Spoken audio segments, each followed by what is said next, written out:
नमस्ते दोस्तों, एक नई वीडियो में आपका फिर से स्वागत है।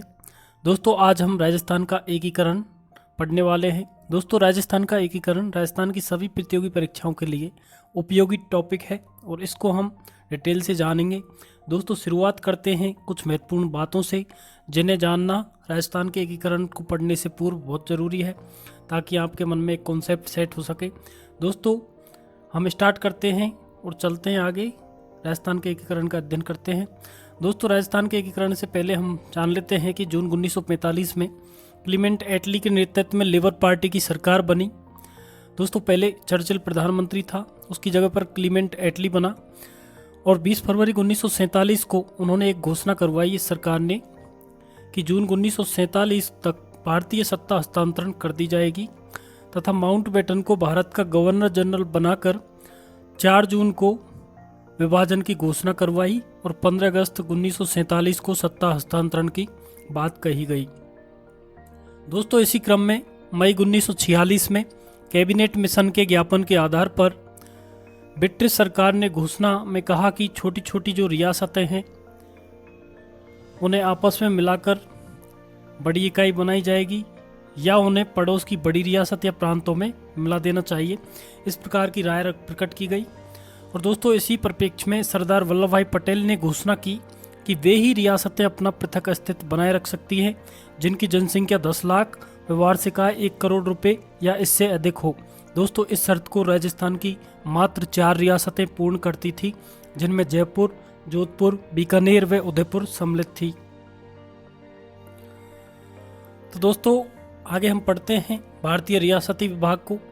दोस्तों इन छोटी छोटी रियासतों जो उस समय संख्या में 562 हुआ करती थी उनको एकत्रित करने के लिए, एक भारतीय संघ बनाने के लिए एक किसी विभाग की ज़रूरत थी और उसी ज़रूरत के अनुसार सरकार ने 25 जून 1947 को यह निर्णय लिया कि नए रियासती विभाग का गठन किया जाए। और दोस्तों इस निर्णय की क्रियान्विति 5 जुलाई 1947 को सरदार वल्लभ भाई पटेल के नेतृत्व में रियासती विभाग का गठन करके हुई। दोस्तों इसका सचिव व सलाहकार वीपी मेनन को बनाया गया, नियुक्त किया गया, क्योंकि दोस्तों वीपी मेनन वायसराय का सलाहकार था जो कि भारत की उस समय रियासतों के बारे में बहुत जानकारी रखता था। दोस्तों इसके बाद में हम नरेंद्र मंडल के बारे में भी जान लेते हैं। नरेंद्र मंडल सम्मेलन जो दिल्ली में हुआ उसके बारे में हम जान लेते हैं। दोस्तों इसको लॉर्ड माउंटबेटन ने बुलवाया था 25 जुलाई 1947 को। इसमें 2 प्रकार के प्रपत्र तैयार करवाए, जिसमें पहला इंस्ट्रूमेंट ऑफ एक्सेशन। दोस्तों इंस्ट्रूमेंट ऑफ एक्सेशन भारतीय संघ में विलय की एक सहमति थी या फिर हम कहें एक ऐसा पत्र था जिस पर हस्ताक्षर करके कोई भी रियासत अपना विलय भारतीय संघ में कर सकती थी। दूसरा दोस्तों स्टैंड स्टिल एग्रीमेंट था। इसमें दोस्तों यथास्थिति बनाए रखने की सहमति थी। इस पर साइन करके कोई भी रियासत अपने को स्वतंत्र या यथास्थिति में रख सकती थी। इस प्रकार के 2 प्रपत्र इस सम्मेलन में जो कि दिल्ली में हुआ था तैयार करवाए। दोस्तों बीकानेर रियासत, वहाँ का शासक शार्दुल सिंह अगस्त 1947 में सबसे पहले इंस्ट्रूमेंट ऑफ एक्सेशन विलय पत्र पर हस्ताक्षर करने वाला प्रथम शासक था जिसने 7 अगस्त को हस्ताक्षर किए थे। यह आपको याद रखना है। इसके अलावा दोस्तों जोधपुर रियासत के महाराजा हनुमंत सिंह 2 बार भारत में विलय की घोषणा कर चुके थे, परंतु स्वतंत्रता से 10 दिन पूर्व वे मोहम्मद अली जिन्ना, हमीदुल्ला व उदयभान सिंह के चक्कर में आ गए। दोस्तों हमीदुल्ला भोपाल नवाब था और उदयभान सिंह धौलपुर नरेश था। दोस्तों ये पाकिस्तान में मिलना चाहते थे।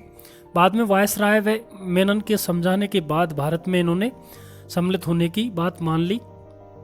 इसके अलावा दोस्तों धौलपुर महाराजा उदयभान सिंह ने 14 अगस्त 1947 के दिन विलय पत्र पर हस्ताक्षर किए और ऐसा करने वाले वो अंतिम शासक थे। दोस्तों राजपूताने की 4 रियासतें पालनपुर, ईडर, दांता व विजयनगर को फरवरी 1948 में गुजरात एजेंसी के अंतर्गत रख दिया गया था। अब इन रियासतों को शायद आपने नहीं पढ़ा होगा, लेकिन ये पहले राजपूताना के अंतर्गत आती थी अंग्रेजों के समय में। बाद में इनको गुजरात के अंतर्गत रख दिया गया। अब दोस्तों बात कर लेते हैं एकीकरण से पूर्व कई महाराजाओं राजाओं ने संघ बनाने के प्रयास किए गए थे। कई रियासतों के राजाओं ने संघ बनाने का प्रयास किया था। तो दोस्तों कौन कौन से प्रयास थे उनको जान लेते हैं।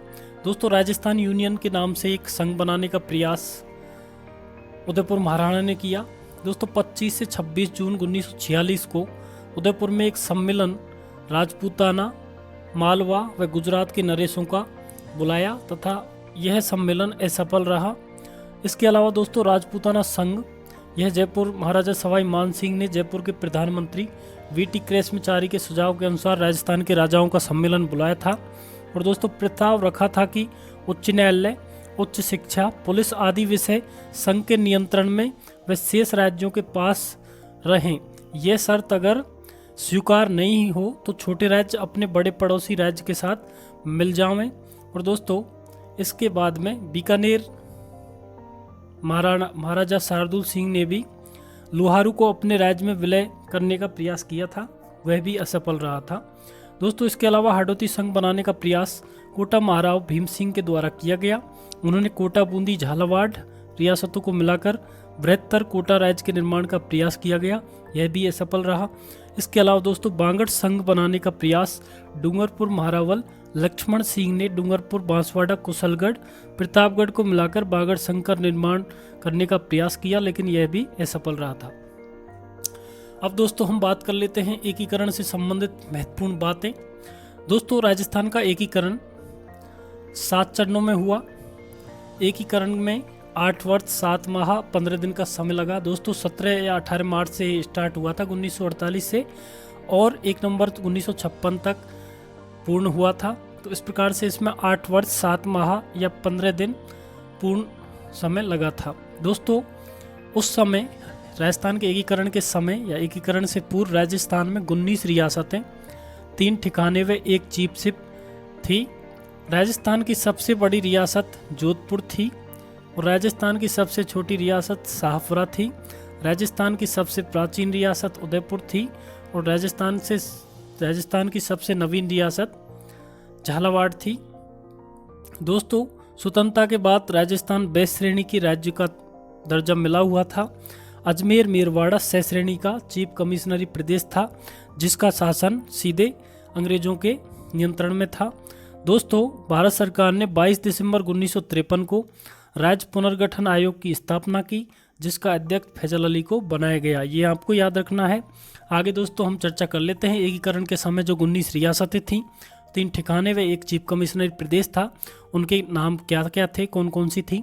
तो दोस्तों रियासतों की बात करें तो रियासतों में करौली, अलवर, भरतपुर, धौलपुर, कोटा, बूंदी, झालावाड़, डूंगरपुर, बांसवाड़ा, प्रतापगढ़, शाहपुरा, किशनगढ़, टोंक, उदयपुर, जयपुर, जोधपुर, जैसलमेर, बीकानेर और सिरोही ये रियासतें थीं। और ठिकानों की बात करें तो नीमराना, कुशलगढ़, लावा ये 3 ठिकाने थे। नीमराना अलवर, कुशलगढ़ बांसवाड़ा, लावा जयपुर। दोस्तों इसके अलावा चीफ कमिश्नरी प्रदेश था जो कि अजमेर मेरवाड़ा था। अब दोस्तों हम राजस्थान एकीकरण के 7 चरणों के नामों को जान लेते हैं। उसके बाद में हम इनको बारी बारी से बेहतरीन ढंग से पढ़ने वाले हैं। तो दोस्तों प्रथम चरण का जो नाम था वो था मत्स्य संघ, द्वितीय चरण का नाम था राजस्थान संघ, तृतीय चरण का नाम था संयुक्त राजस्थान, चतुर्थ चरण का नाम था वृहद राजस्थान, पंचम चरण का नाम था संयुक्त वृहद राजस्थान, षष्ठम चरण का नाम था राजस्थान संघ और सप्तम चरण का नाम था राजस्थान। तो दोस्तों इस प्रकार से राजस्थान के जो 7 चरण थे एकीकरण के, उनको आपको याद रखना है। उनके नाम क्या क्या थे ये भी प्रवेश एग्जाम में पूछ लिया जाता है। अब दोस्तों हम एक एक चरण को डिटेल में पढ़ लेते हैं। तो सबसे पहले हम पढ़ते हैं प्रथम चरण को। दोस्तों प्रथम चरण का नाम मत्स्य संघ था और इसका जो गठन हुआ था वो 17 या 18 मार्च 1948 को हुआ था। दोस्तों 17 मार्च माध्यमिक शिक्षा बोर्ड की किताबों में दिया हुआ है और 18 मार्च हिंदी ग्रंथ अकादमी की किताबों में दिया गया है, इसलिए आपको दोनों तारीख याद रखनी है। अगर आपको ऑप्शन में 17 मिले तो 17 पे टिक करना है, 18 मिले तो 18 पे टिक कर देना है, दोनों एक साथ नहीं मिलेंगी। दोस्तों इसके अलावा इसका उद्घाटन NV गौडगिल के द्वारा किया गया। इसमें रियासतों की बात करें तो इसमें 4 रियासतें थी, अलवर, भरतपुर, करौली व धौलपुर। अगर इसकी ठिकाने की बात करें तो दोस्तों नीमराना एक ठिकाना इसमें सम्मिलित किया गया। इसकी राजधानी अलवर को बनाया गया और राज प्रमुख महाराजा उदयभान सिंह धौलपुर नरेश को बनाया गया। उपराज प्रमुख महाराजा गणेश पाल करौली को बनाया गया। दोस्तों प्रधानमंत्री की बात करें तो शोभाराम कुमावत अलवर से थे, उन्हें इसका प्रधानमंत्री बनाया गया। मंत्रिमंडल में जुगल किशोर चतुर्वेदी भरतपुर से, मास्टर भोलानाथ अलवर से, गोपीलाल यादव व मंगल सिंह धौलपुर से और चिरंजी लाल शर्मा करौली से मंत्रिमंडल में शामिल किए गए। इसका क्षेत्रफल 12,000 वर्ग किलोमीटर था। जनसंख्या 38.38 लाख थी तथा वार्षिक आय 1.84 करोड़ थी। तो दोस्तों सभी बातें आपको याद रखनी है, आपको ध्यान से देखना है, समझना है, एग्जामों में इनसे ही प्रश्न आएंगे। दोस्तों अब हम बात करते हैं द्वितीय चरण की, जिसका नाम था राजस्थान संघ। दोस्तों द्वितीय चरण का गठन दिनांक 25 मार्च 1948 को किया गया। इसमें रियासतें 9 रियासतें सम्मिलित की गई, जो क्रम से कोटा, बूंदी, झालावाड़, डूंगरपुर, बांसवाड़ा, शाहपुरा, प्रतापगढ़, किशनगढ़ व टोंक थी। दोस्तों अगर ठिकाने की बात करें तो एक ठिकाना कुशलगढ़ सम्मिलित किया गया। दोस्तों इसका उद्घाटन एन.वी. गौडगिल के द्वारा ही किया गया। मत्स्य संघ का उद्घाटन भी एन.वी. गौडगिल के द्वारा ही किया गया है, दोनों का सेम है। इसकी राजधानी कोटा को बनाया गया, राजधानी कोटा को बना दिया गया। राज प्रमुख कोटा महाराव भीम सिंह को बनाया।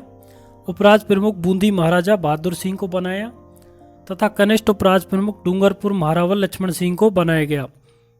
दोस्तों प्रधानमंत्री की बात करें तो प्रधानमंत्री गोकुललाल असावा शाहपुरा को बनाया गया, शाहपुरा से थे। दोस्तों बांसवाड़ा के महारावल चंद्रवीर सिंह ने विलय पत्र पर हस्ताक्षर करते हुए कहा था कि मैं अपने डेथ वारंट पर हस्ताक्षर कर रहा हूं। दोस्तों इसके क्षेत्रफल की बात करें, द्वितीय चरण राजस्थान संघ का क्षेत्रफल 16,807 वर्ग किलोमीटर था। इसकी जनसंख्या 23.5 लाख थी और वार्षिक आय 2 करोड़ रुपए थी। तो दोस्तों इस प्रकार से हमने द्वितीय चरण को देखा। अब हम बात कर लेते हैं तृतीय चरण के बारे में। दोस्तों तृतीय चरण का नाम था संयुक्त राजस्थान। संयुक्त राजस्थान में जो रियासतें थी वह द्वितीय चरण की 9 रियासत व एक ठिकाने में उदयपुर रियासत को भी मिला दिया गया। इस प्रकार से तृतीय चरण का निर्माण हुआ और इसका राजधानी उदयपुर को बनाया गया। इसका गठन 18 अप्रैल 1948 को हुआ। दोस्तों राज प्रमुख की बात करें तो भूपाल सिंह महाराणा उदयपुर को राज प्रमुख बनाया गया और उपराज प्रमुख भीम सिंह कोटा महारावल को बनाया गया। कनिष्ठ उपराज प्रमुख बहादुर सिंह बूंदी व लक्ष्मण सिंह डूंगरपुर 2 कनिष्ठ उपराज प्रमुख बनाए गए, क्योंकि वहां पर टकराव की स्थिति बनी हुई थी। दोस्तों प्रधानमंत्री माणिकलाल वर्मा को बनाया गया। मंत्रिमंडल में गोकुललाल असावा जो कि शाहपुरा से थे और द्वितीय चरण के प्रधानमंत्री थे। अबिन हरि कोटा से, प्रेम नारायण माथुर, भूरेलाल बयां, मोहनलाल सुखाड़िया ये उदयपुर से थे और ब्रज सुंदर शर्मा बूंदी से थे। दोस्तों इसका उद्घाटन पंडित जवाहरलाल नेहरू ने किया, जबकि प्रथम 2 चरण थे उनका उद्घाटन एन.वी. गौडगिल के द्वारा ही किया गया था। ये हमको याद रखना है। दोस्तों इसका क्षेत्रफल की बात करें तो 27,977 वर्ग किलोमीटर क्षेत्रफल था। इसकी जनसंख्या 42.60 लाख थी और दोस्तों इसकी वार्षिक आय 3.16 करोड़ रुपए थी। इस प्रकार से दोस्तों तृतीय चरण का निर्माण हुआ था और कुछ ये विशेषताएं उसकी थी। दोस्तों अब हम बात करते हैं चतुर्थ चरण के बारे में। चतुर्थ चरण को बृहद राजस्थान या विशाल राजस्थान के नाम से जाना जाता है। दोस्तों इसका गठन दिनांक 30 मार्च 1949 को किया गया। इसका उद्घाटन सरदार वल्लभ भाई पटेल ने किया। दोस्तों प्रथम 2 चरणों का उद्घाटन एन.वी. गौडगिल के द्वारा और तीसरे चरण का उद्घाटन जिसमें उदयपुर सम्मिलित हुआ था उसको पंडित जवाहरलाल नेहरू के द्वारा और चतुर्थ चरण का बृहद राजस्थान या विशाल राजस्थान का उद्घाटन सरदार वल्लभ भाई पटेल के द्वारा किया गया। इसमें दोस्तों रियासतें, जो तृतीय चरण संयुक्त राजस्थान था उसमें जयपुर, जोधपुर, जैसलमेर व बीकानेर, इन 4 बड़ी रियासतों को मिला दिया गया। इस प्रकार से हुआ चतुर्थ चरण का निर्माण। दोस्तों लावा ठिकाना जो था वो 19 जुलाई 1948 को पूर्व में ही जयपुर रियासत में सम्मिलित कर दिया गया, इसलिए उसको अलग से बताने की जरूरत नहीं है। अगर बात करें चतुर्थ चरण की राजधानी की तो राजधानी जयपुर को बनाया गया पी सत्यनारायण राव समिति की सिफारिश पर। राज प्रमुख सवाई मानसिंह द्वितीय जयपुर नरेश को बनाया गया। और 30 मार्च को दोस्तों राजस्थान दिवस के रूप में मनाया जाता है। ये महत्वपूर्ण दिन है क्योंकि इस दिन राजस्थान की लगभग बड़ी रियासतें जो टोटल थी वो सभी मिल चुकी थी, इसलिए 30 मार्च को राजस्थान दिवस मनाया जाता है। महाराज प्रमुख भूपाल सिंह को बनाया गया था जो कि उदयपुर से थे, उदयपुर महाराणा था। उपराज प्रमुख भीम सिंह कोटा महारावल को बनाया गया। प्रधानमंत्री हीरालाल शास्त्री को बनाया गया। और दोस्तों मंत्रिमंडल में सिद्धराज ठड्डा जयपुर से, फूलचंद बापना जोधपुर से, नरसिंह कछवाहा जोधपुर, हनुमंत सिंह जोधपुर, रघुदयाल गोयल बीकानेर से, वेदपाल त्यागी कोटा से, प्रेम नारायण माथुर व भूरेलाल बया उदयपुर से, इनको इसमें सम्मिलित किया गया। अब दोस्तों कुछ महत्वपूर्ण बातों को भी जान लेते हैं जो कि चतुर्थ चरण के निर्माण से संबंधित है। तो दोस्तों वीटी क्रेस्मचारी राजस्थान की रियासतों को एक इकाई के रूप में संगठित करने के पक्ष में नहीं था। उनका तर्क था कि ऐसा करने से राजस्थान में राजपूतों की प्रधानता बनी रहेगी। ऐसा करने देश के लिए हितकारी नहीं रहेगा। वह राजस्थान को 3 इकाइयों में विभाजित करने के पक्ष में था। उसके अनुसार संयुक्त राजस्थान यथास्थिति में रहे और दूसरी इकाई जोधपुर बीकानेर जैसलमेर राज्य को मिलाकर बनाई जाए, जिसे पश्चिम राजस्थान संघ के नाम से जाना जाए। और दोस्तों भरतपुर व धौलपुर को वो उत्तर प्रदेश में शामिल करने के पक्ष में थे। और तीसरी इकाई में वो जयपुर अलवर करौली रियासतों को मिलाकर नया संघ बनाना चाहते थे। परंतु दोस्तों वीपी मेनन व सीएस वेंकटाचारी ने वीटी के मत का खंडन किया और उन्होंने जनभावना को महत्व देते हुए बृहद राजस्थान के निर्माण के पक्ष में अपनी राय प्रकट की तथा 14 जनवरी 1949 को सरदार पटेल द्वारा उदयपुर में एक विशाल जनसभा में घोषणा की कि जोधपुर जयपुर बीकानेर के नरेशों ने अपने राज्यों के बृहद राजस्थान में विलय को स्वीकार कर लिया गया है। दोस्तों संयुक्त राजस्थान में जयपुर जोधपुर बीकानेर जैसलमेर का 30 मार्च 1949 को विलय कर सरदार पटेल द्वारा जयपुर में बृहद राजस्थान का विधिवत उद्घाटन कर दिया गया। तो इस प्रकार से दोस्तों चतुर्थ चरण का उद्घाटन हो गया। इसके अलावा दोस्तों कुछ विभागों का बंटवारा भी हुआ था, उसको भी हम जान लेते हैं। तो हाई कोर्ट जोधपुर में, शिक्षा विभाग बीकानेर में, और दोस्तों खनिज कस्टम एक्साइज विभाग उदयपुर में, वन और सहकारी विभाग कोटा में तथा कृषि विभाग भरतपुर में रखने का निर्णय इसमें किया गया। दोस्तों 30 मार्च को राजस्थान दिवस के रूप में मनाए जाने का निर्णय भी इसमें किया गया। तो इस प्रकार से दोस्तों हमने चतुर्थ चरण के बारे में बहुत सारी बातें जानी। आगे हम चलते हैं पंचम चरण की तरफ।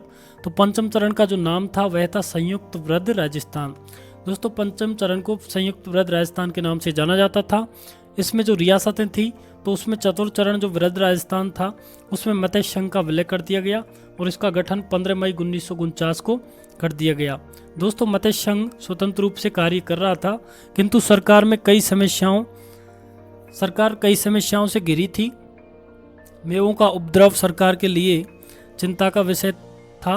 भरतपुर किसान सभा द्वारा सरकार विरोधी आंदोलन चरम सीमा पर था।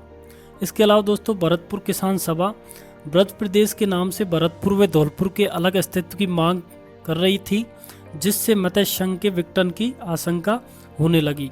दोस्तों 13 फरवरी 1949 को मत्स्य संघ के शासकों एवं मंत्रियों को दिल्ली बुलाया गया और मत्स्य संघ के उत्तर प्रदेश या राजस्थान में विलय के लिए वार्ता की। अलवर व करौली के शासकों ने राजस्थान के विलय के लिए सहमति दी। इसके अलावा दोस्तों भरतपुर व धौलपुर के शासक राजस्थान के विलय के लिए सहमत नहीं हुए। बाद में धौलपुर के शासक ने प्रजा की इच्छा अनुसार निर्णय लेने की बात कही तथा भरतपुर और धौलपुर की जनता की राय जानने के लिए दोस्तों शंकर राय देव समिति गठित की गई। समिति के अन्य सदस्य थे आर के सिद्धावा, प्रभुदयाल। समिति की सिफारिश को ध्यान में रखते हुए मत्स्य संघ को बृहद राजस्थान में मिला दिया गया। इस प्रकार से दोस्तों पंचम चरण का निर्माण हुआ। और दोस्तों अब हम पढ़ते हैं षष्ठम चरण को। षष्ठम चरण राजस्थान संघ के नाम से जाना जाता है। इसका गठन दिनांक 19 जनवरी 1950 को किया गया। दोस्तों पंचम चरण में सिरोही के आबू देलवाड़ा को छोड़कर समस्त सिरोही का विलय किया गया। इस प्रकार से षष्ठम चरण बना। षष्ठम चरण को आपको खाली सिरोही याद रखना है और सिरोही में आबू देलवाड़ा के क्षेत्र को छोड़ दिया गया बस। 26 जनवरी 1950 को विधिवत राजस्थान कहा जाने लगा इस प्रदेश को। सरदार पटेल ने सिरोही को नवंबर 1947 में दोस्तों बम्बई प्रांत के अंतर्गत कर दिया गया था, जो गोकुलबाई भट्ट की जन्मभूमि थी। हाथलगांव, जैसा कि आप जानते हैं, हाथलगांव में जन्म हुआ था गोकुलबाई भट्ट का। उसके सहित सिरोही को गुजरात में या मुंबई प्रांत में सम्मिलित कर दिया गया। बाद में गुजरात प्रांत बना मुंबई से ही अलग होके। तो दोस्तों जनवरी 1950 में देलवाड़ा व आबू बम्बई प्रांत में, उस टाइम उसे बम्बई कहते थे, बम्बई प्रांत में तथा शेष सिरोही हाथलगांव गोकुलबाई भट्ट की जन्मस्थली सहित राजस्थान में मिला दिया गया, जो कि गोकुलबाई भट्ट व बलवंत सिंह मेहता द्वारा चलाए गए आंदोलन का परिणाम था। और जनता के आक्रोश को देखते हुए ऐसा किया गया कि सिरोही को राजस्थान में मिला दिया गया। दोस्तों आगे हम बात करते हैं सप्तम चरण की। तो दोस्तों सप्तम चरण राजस्थान के नाम से जाना जाने लगा। गठन इसका 1 नवंबर 1956 को, इसी दिन राजस्थान का एकीकरण कंप्लीट हो जाता है। षष्ठम चरण जो राजस्थान में सिरोही का आबू देलवाड़ा व अजमेर मेरवाड़ा तथा मध्य प्रदेश की मानपुर तहसील का सुनील टप्पा क्षेत्र मिलाकर बनाया था। दोस्तों सिरोही का जो आबू देलवाड़ा क्षेत्र रह गया था, अजमेर मेरवाड़ा रह ही रहा था, और मध्य प्रदेश की मानपुर तहसील का सुनील टप्पा क्षेत्र था, उसे भी राजस्थान में मिला दिया गया। और झालावाड़ का सिरोंज क्षेत्र मध्य प्रदेश को दे दिया गया। तो इसमें 4 स्थल आपको याद रखने हैं, आबू देलवाड़ा, अजमेर मेरवाड़ा व मध्य प्रदेश का सुनील टप्पा, ये तो राजस्थान में मिला दिए गए, तथा झालावाड़ का सिरोंज क्षेत्र मध्य प्रदेश में जोड़ दिया गया। इस प्रकार से दोस्तों 1 नवंबर 1956 को राजस्थान का एकीकरण संपन्न हो जाता है और राजस्थान अपने वर्तमान स्वरूप में आता है। यह दोस्तों एकीकरण पुनर्गठन अधिनियम 1956 की धारा 37 के अनुसार कंप्लीट होता है। 1 नवंबर को राजस्थान स्थापना दिवस के रूप में मनाते हैं। साथ ही आप याद रखना 30 मार्च को राजस्थान दिवस के रूप में मनाते हैं। दोस्तों 7वें संविधान संशोधन 1956 के द्वारा ए व बी श्रेणी के राज्यों का जो भेदभाव था वह समाप्त कर दिया गया और राज प्रमुख के स्थान पर राज्यपाल का पद सृजित किया गया। इसके अलावा दोस्तों हम अजमेर के विलय से संबंधित कुछ समस्याएं उत्पन्न हुई थी, उनको भी जान लेते हैं। तो चलिए दोस्तों जान लेते हैं अजमेर के विलय को। दोस्तों अखिल भारतीय देसी राज्य लोक परिषद की राजपूताना प्रांतीय सभा की सदैव मांग रही थी कि वृहद राजस्थान में न केवल प्रांत की सभी रियासतें वरन अजमेर का इलाका भी शामिल हो। दोस्तों 1952 के जब आम चुनाव हो चुके थे अजमेर मेरवाड़ा में, तो वहां प्रधानमंत्री श्री हरिभाऊ उपाध्याय के नेतृत्व में कांग्रेस सरकार बनी। और दोस्तों वहां का नेतृत्व विलय के पक्ष में नहीं था। वहां का जो कांग्रेस सरकार थी वो विलय नहीं चाहती थी, वो चाहती थी कि छोटे राज्य के रूप में ही इसको बना रहने देने चाहिए ताकि विकास अच्छी तरीके से हो सके, वो यह उनका तर्क था। लेकिन दोस्तों राज्य पुनर्गठन आयोग ने अजमेर को राजस्थान में मिलाने की सिफारिश की और उसी के अनुरूप 1 नवंबर 1956 को माउंट आबू क्षेत्र के साथ, देलवाड़ा क्षेत्र के साथ अजमेर मेरवाड़ा को भी राजस्थान में मिलाया गया। राजस्थान का क्षेत्रफल अगर उस टाइम की बात करें तो 1,28,424 वर्ग मील तथा आबादी 1.53 करोड़ तथा वार्षिक आय 18 करोड़ रुपए थी। इस प्रकार से दोस्तों राजस्थान का एकीकरण संपन्न हुआ। तो दोस्तों आशा करता हूँ आपकी समझ में अच्छे से आया होगा और मिलते हैं फिर एक अगली वीडियो के साथ। तो दोस्तों धन्यवाद।